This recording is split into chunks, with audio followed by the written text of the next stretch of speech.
Hello বন্ধুরা, সবাই কেমন আছেন? আশা করি সবাই ভালো আছেন। কিছু গুরুত্বপূর্ণ কথা বলতে চাই, সেটা হলো ভাগ্যকে নিয়ে। আপনার নিজের ভাগ্য কিভাবে পরিবর্তন করবেন, কি করলে আপনার ভাগ্য পরিবর্তন হবে, কি না করলে আপনার ভাগ্য পরিবর্তন হবে না, এটা আপনাকে ভাবতে হবে, আপনার পরিকল্পনা করতে হবে। ধৈর্য হারা হলে চলবে না। প্রত্যেকটা ক্ষেত্রে আপনি যেখানে যে কাজ করেন না কেন সেটাই গুরুত্ব সহকারে দেখতে হবে। কোনো কাজকে ছোট করে কেউ নিজের ভাগ্য পরিবর্তন করতে পারবে না।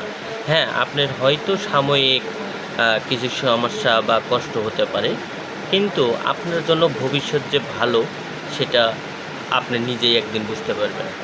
যে কোনো ক্ষেত্রে, আপনি সেলসের ক্ষেত্রে বলেন বা আপনি কোথাও জব করেন, যে কোনো প্রকারের জব করেন, সেটাতেই যদি আপনি মানে আপনার ব্যক্তিগত কাজ মনে করে করেন, তাহলে অবশ্যই একদিন না একদিন আপনি সাকসেস হবেন। আর সঠিক পথে পরিচালনা করলে যে কোনো কিছুই করা সম্ভব, যদি আপনার পরিকল্পনাটা সঠিক হয়। ধন্যবাদ সবাইকে।